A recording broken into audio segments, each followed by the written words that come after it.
Hey there, everybody, and welcome to today's sort of impromptu, well, it's not sort of impromptu, it is impromptu, presentation on how current events may be triggering your trauma. I've noticed over the past several months that anxiety has been a huge trending topic. And, when I go into words that are trending on Google or anywhere else. And I recognize that a lot of people are feeling anxiety for a lot of reasons right now. So I figured I would just kind of open the floor up to talk about some anxiety and what might be causing your anxiety. One of the things we need to recognize, and I'm just going to keep talking until some of you start posting. One of the things that we need to recognize is that anxiety is part of the fight or flight response. And it's the flight part of the fight or flight response, which means we're registering a threat. Now, the question is that threat currently a threat to us, or is it a possibility of a threat? Or is it something that really doesn't have a lot to do with us, but it reminds us of a time in our past when we were powerless, a time in our past when we didn't have control over what we did or what we said or what have you. And unfortunately, for many people, the pandemic was very traumatic, not only because we had a lot of restrictions that were placed on us during the lockdown phase, but also because it created such vitriol between people. And people started feeling very unsafe, even communicating with others, not knowing, what their opinion about things was, and not knowing if they could answer truthfully without being verbally attacked. Good morning, Marcia. So that is something that happened. The powerlessness, and we saw this with SARS-2 way back when, the powerlessness that comes with being in an environment that is potentially dangerous can be triggering for a lot of people, because it can remind them again of times in their past where for some reason they were feeling vulnerable, feeling like they were physically in danger. Maybe it wasn't from a pathogen, maybe it was from a person, but it triggers those feelings. And remember, trauma, the core of trauma is feeling unsafe and powerless. So when things happen today that make you feel unsafe or powerless, or you're empathizing with people who are currently unsafe and powerless, it can trigger some of those trauma feelings in us. It can trigger our anxiety. It can be very exhausting.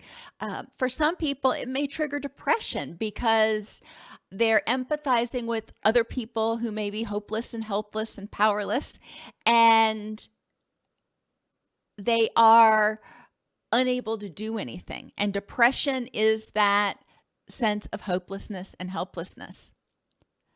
So people are starting to log in.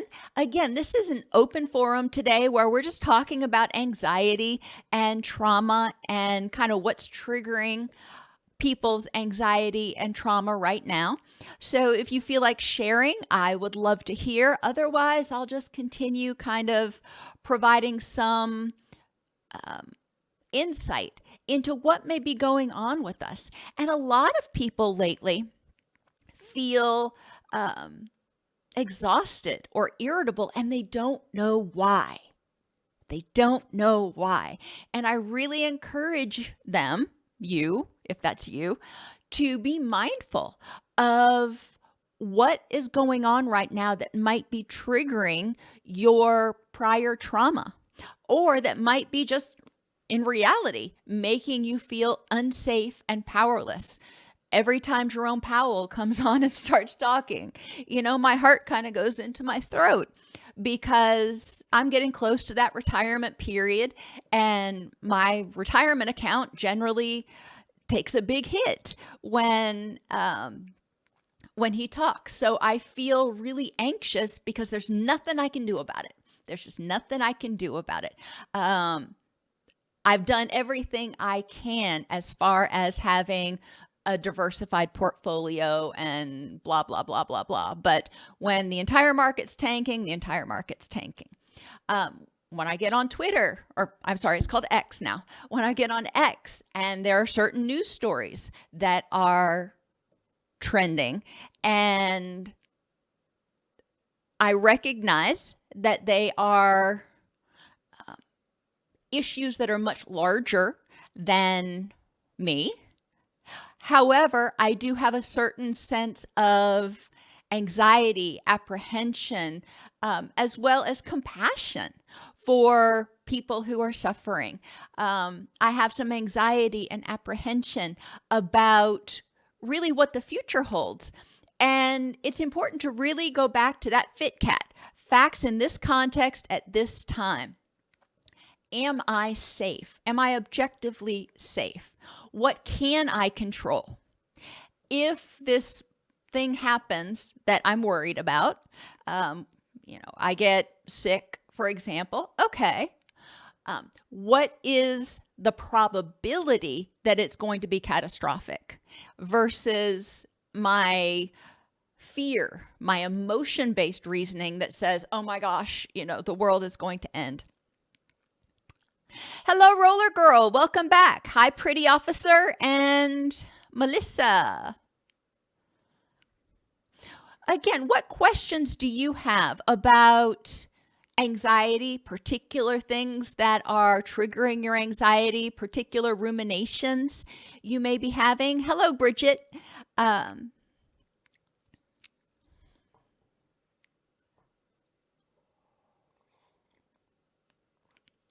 I do want to be able to hopefully help you kind of recognize why you might be feeling edgy or anxious, irritable, short-tempered.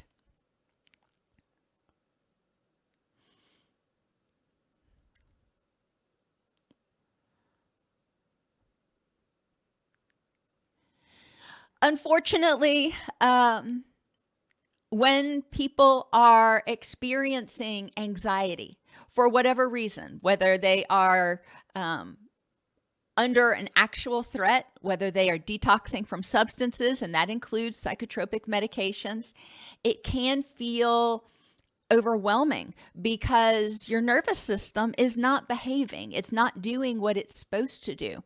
So we start feeling or may start feeling physical symptoms like heart palpitations or dread or that elephant that sits on your chest. Mine is named Lenny. I try not to invite Lenny over very often, but when that happens, I recognize, okay, I've got Lenny tagging along with me today. What am I going to do with him? And recognize what I can and can't control. When I have that pressure on my chest, I step back and I do a mindfulness inventory.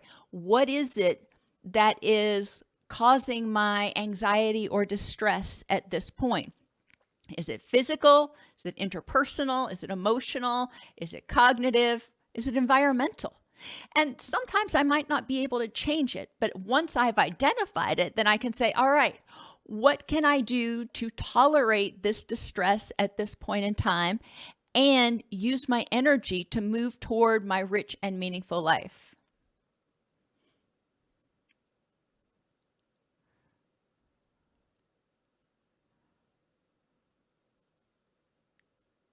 One of the things that a doctor friend of mine once said, and I can certainly from personal experience as well as from clinical experience echo it, there is too much information online and there is too much incomplete information online.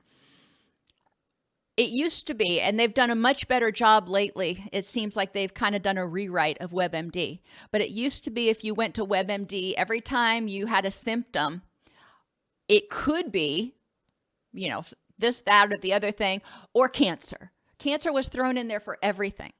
And for those of us who have a long family history of cancer, who have cancer anxiety, seeing that, of course, our mind goes there and goes, oh my gosh, we're going to focus on the worst possible explanation, not the most logical, not the most probable, but the most feared explanation for our symptom. And that can be really devastating and draining and exhausting, because you start feeling that and you get panicked, which triggers your stress response. You dump a bunch of energy, causes your blood sugar to go up. I mean, there's a lot of effects of that.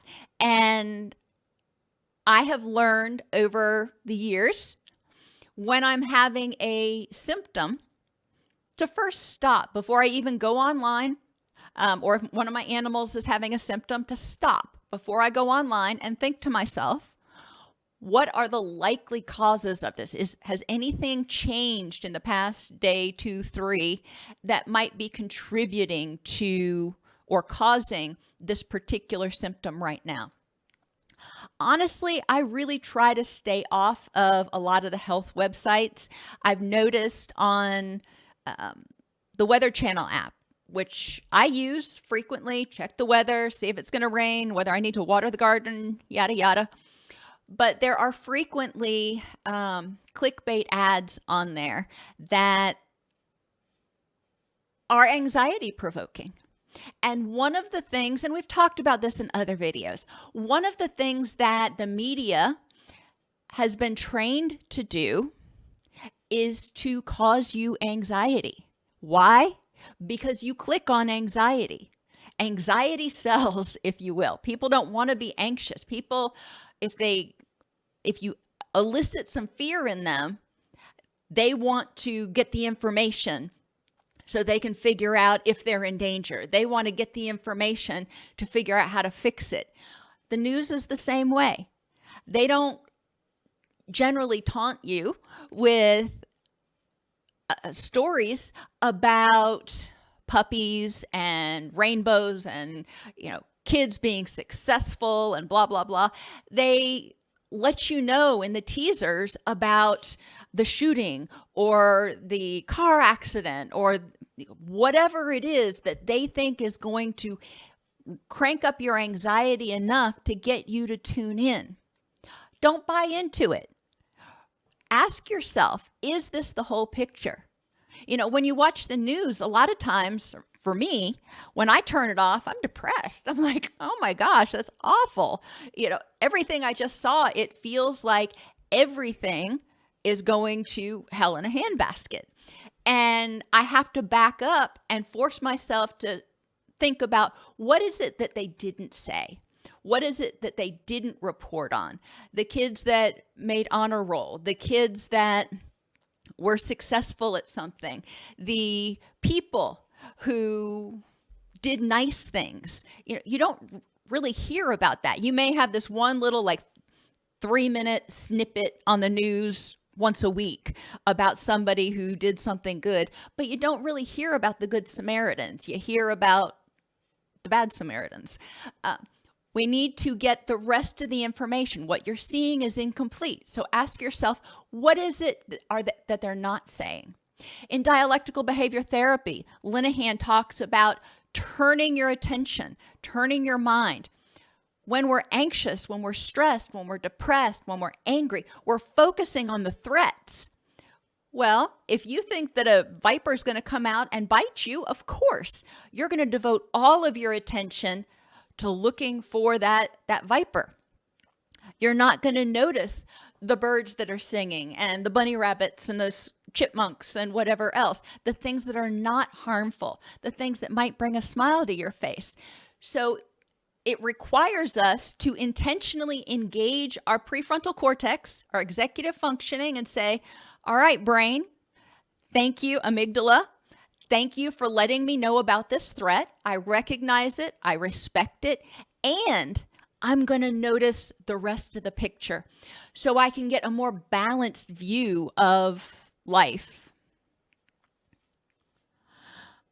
Monolithic fishmonger, I'm sorry to hear what you're going through. The other thing I would encourage you to do is watch the video I have on chronic fatigue syndrome, We are seeing a lot more CFS since the virus. I know that's a bad word to say on YouTube, but we are seeing a lot more fatigue and people who get fatigued really quickly, really easily since the virus. And some of it is because during the lockdown, people became deconditioned. They weren't going to the gym. They weren't up at 6 a.m. and going to work and staying active until 5 p.m. and then coming home. You know, our days are generally very busy, but during the pandemic, we typically weren't as active and our circadian rhythms got out of whack and everything else. So our mental as well as our physical endurance took a hit. Now, that's not chronic fatigue, that's just deconditioning. But some people who did end up getting sick, and this, I mean, chronic fatigue existed long before the last virus. They found an association between people who have certain viruses or get sick, get a virus, and then end up developing chronic fatigue. And they're still examining it. Chronic fatigue, unfortunately, is a diagnosis of exclusion, which basically means they rule out everything else. And if they can't find anything else to call it, it's chronic fatigue, if you meet the symptoms. The good thing is you've ruled out everything else.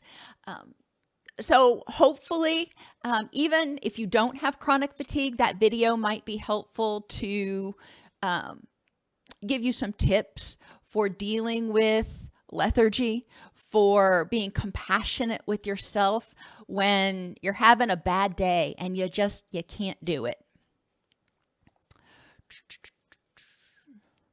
How do I self-soothe while having anxiety at work?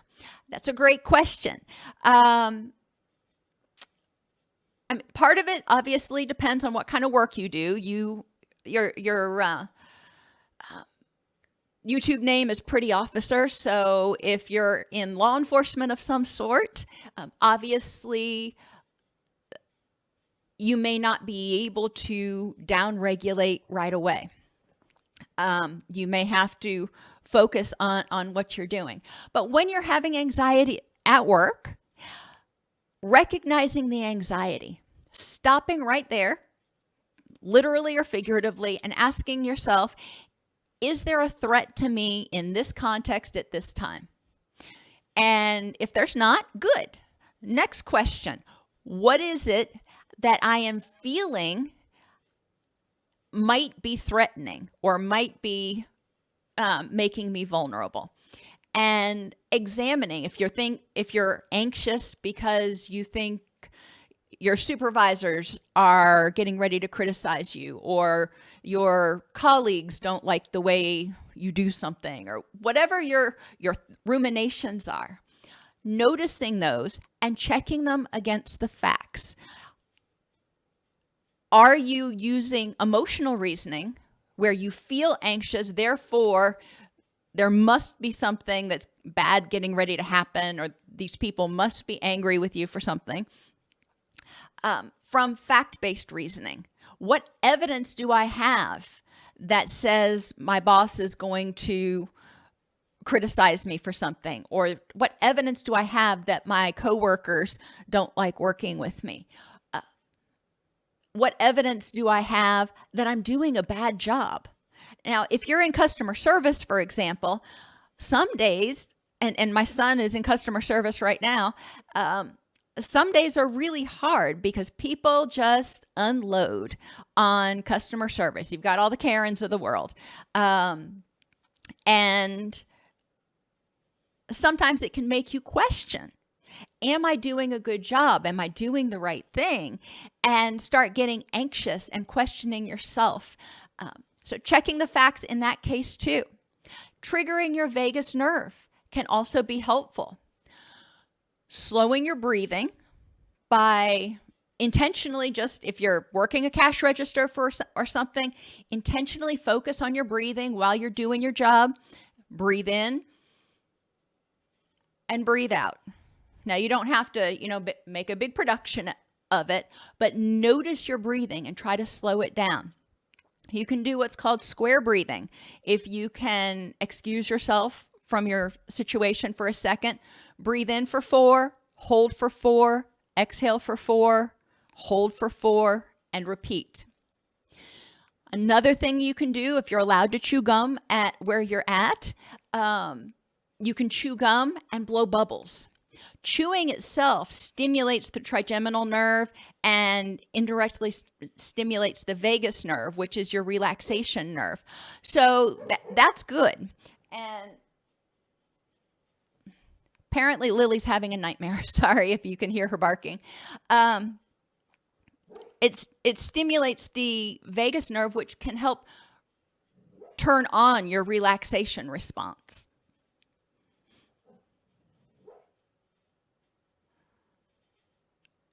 Helping a loved one who's going through a time of anxiety. Great question. Again, I would encourage you to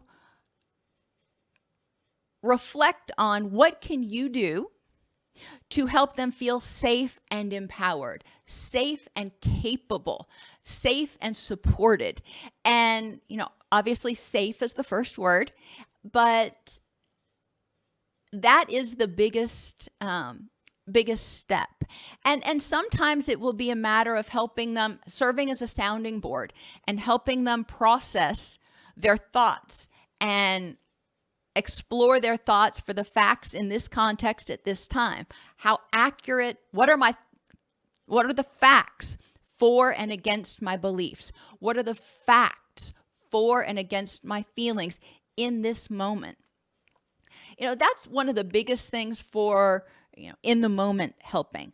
Now, sometimes, as I mentioned at the beginning of this presentation, you may be feeling anxious, not because of something that's going on right now, but because something that's going on right now is triggering something back in your primitive brain that reminds you of an experience when you were unsafe. So sometimes your reaction is not all about what's going on right now, or may feel like it was stronger than it needed to be for what's going on right now. And when you back up, a lot of times you'll recognize that you may have been reacting to what was going on in the moment and what you went through 2, 4, 10 years ago. Communicate with that person. Don't assume you know what's going to help them feel safe.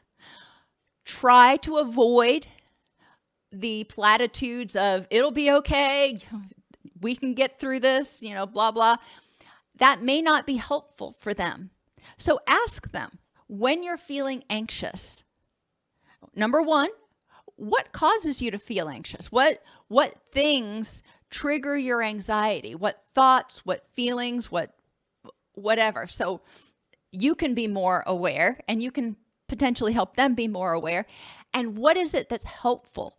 What can I do that's helpful when you're feeling anxious to promote feelings of safety and personal power?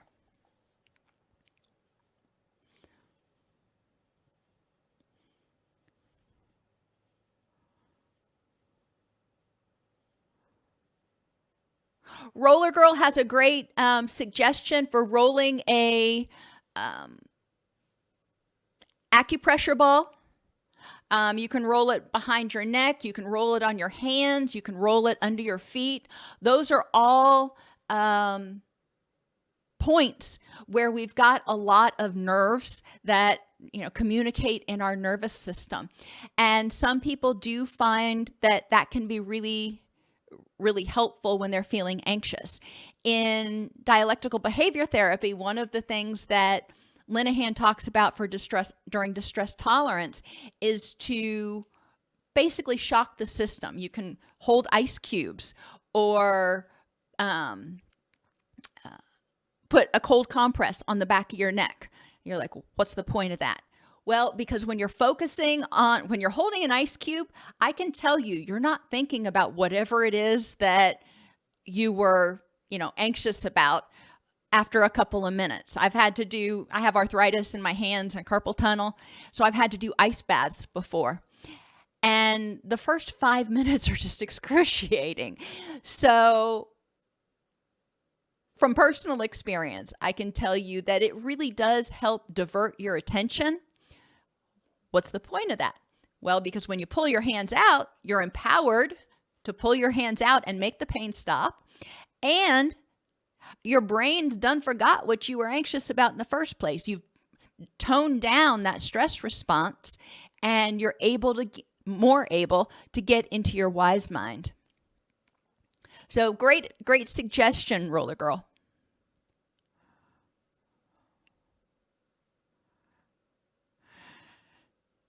I agree with you, Photo 80s Jeff. I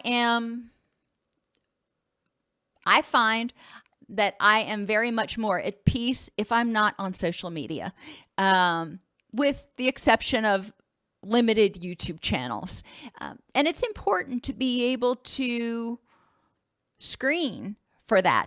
I know I've gotten on X some lately, and the amount of unsolicited, obviously random porn that shows up in my trending feed is just mind-boggling. Now, I know that's not anxiety, but I do a lot of work with people who are addicted to porn, and I'm like, X is not even a safe environment for them to be in, because people are using trending tags like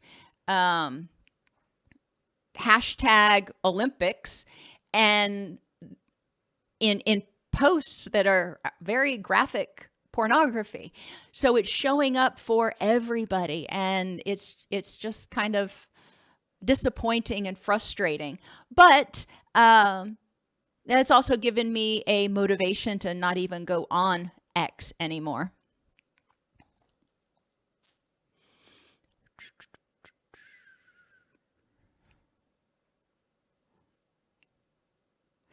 Converse, these streams right now are not a regular thing. I'm hoping that I will be able to start doing them as a regular thing in the future. I've got some balls up in the air with my schedule right now, and until I get that settled, I can't commit to anything with the exception of the live Wednesday webinars on a regular basis.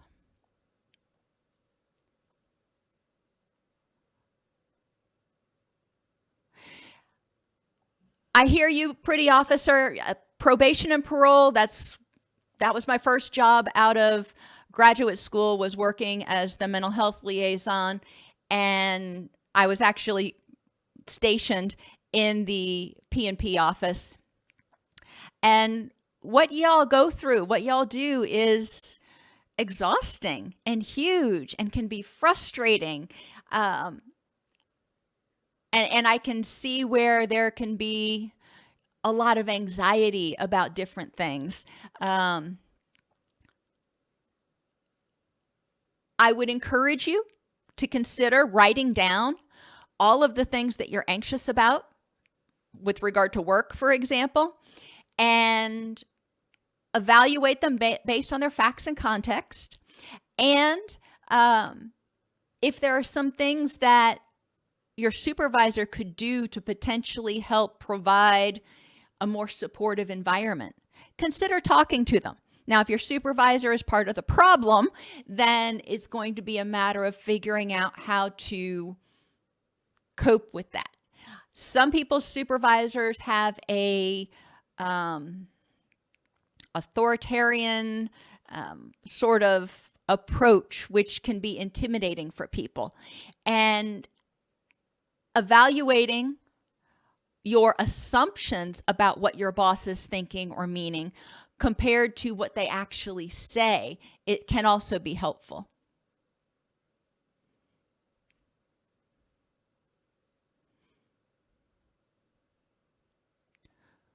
Oops, this just skipped on me. Hang on a second. Here we go.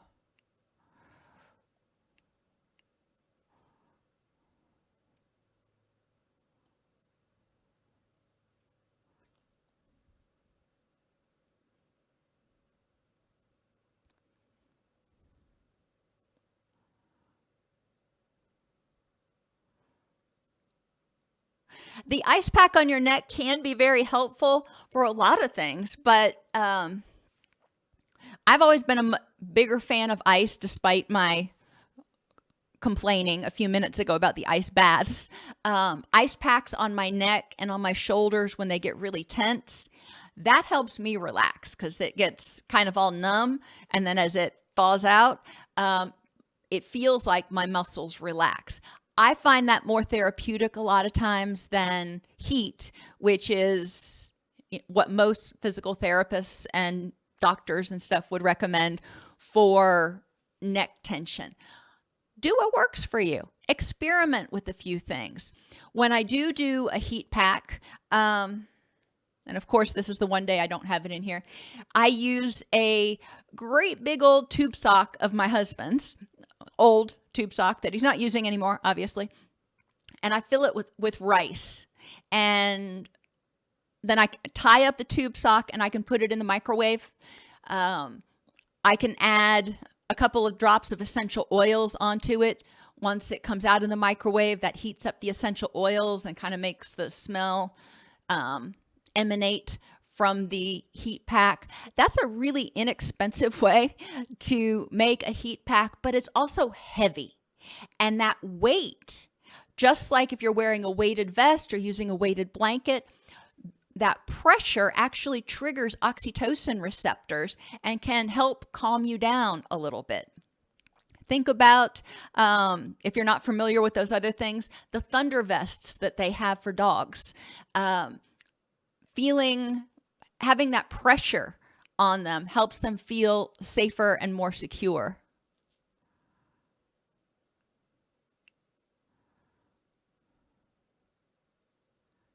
Robert Nest, DBT is actually a second generation form of cognitive behavioral therapy. It integrates its own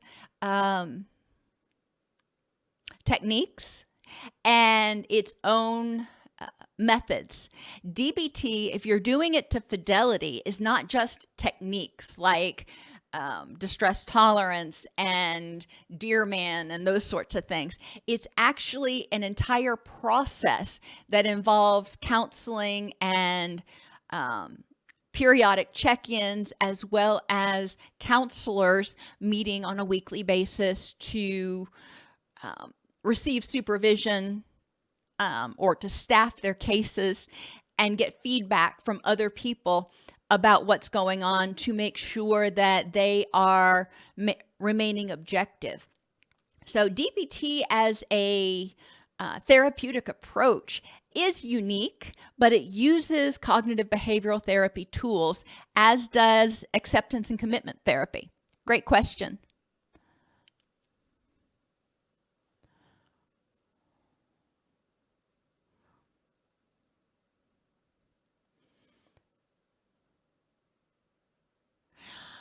Laura, no, I do not at the moment have any particular books I recommend for anxiety or post-traumatic stress disorder.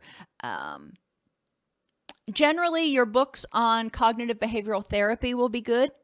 Part of it also depends on what's causing your anxiety. If it's cognitions, your thoughts, if it's due to physiological causes like hormone imbalances, or illnesses of some sort, if it is due to past trauma that's being consistently triggered, or trauma that you never resolved, so you never did ever start feeling fully safe and empowered again. So there are a lot of different causes for that anxiety.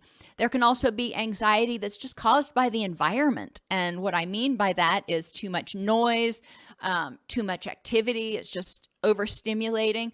Or even, as we were talking about earlier, being on media or social media and being bombarded with negativity and distress.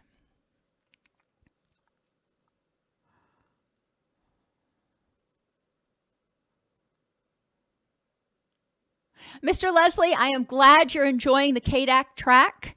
I'm actually in talks with a group in Alabama about creating a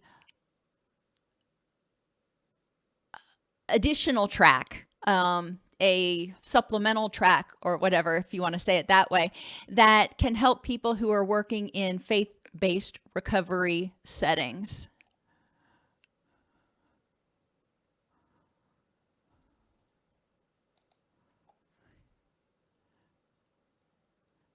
Are there any other questions about anxiety or what to do for anxiety?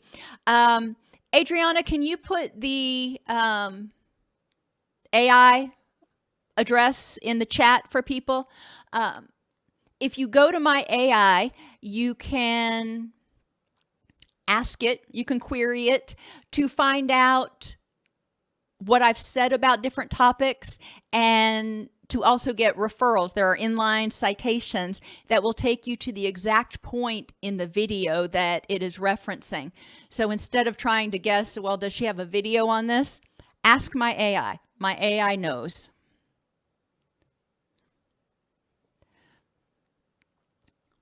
If it's a combination of cognitive distortions and PTSD, those cognitive distortions probably developed as a result of the PTSD.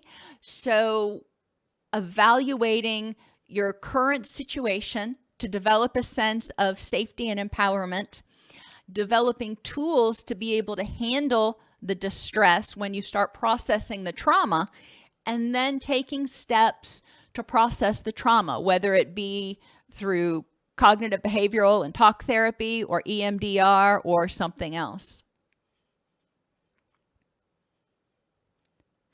AI is artificial intelligence.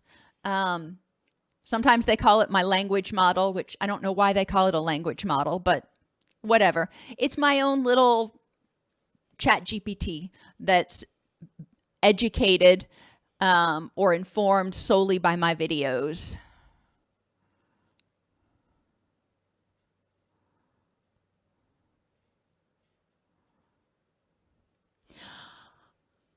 There's not really a specific technique to reduce anxiety right after waking up other than your typical techniques. Remember, when you first wake up, you're supposed to have what they call that awakening response, which is a surge of cortisol that is supposed to give you the energy to get out of bed.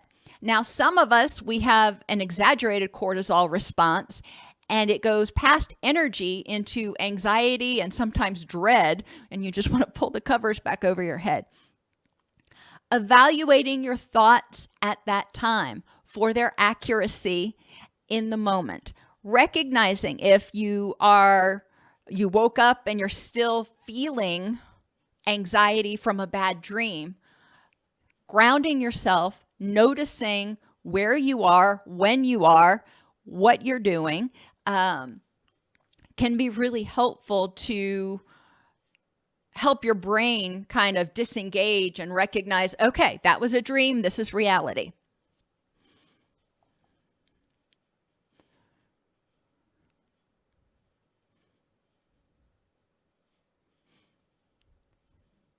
Okie dokie, everybody. Have a wonderful day. And like I said, hopefully I'll get to the point where I can start doing some of these on a more regular basis in the coming weeks.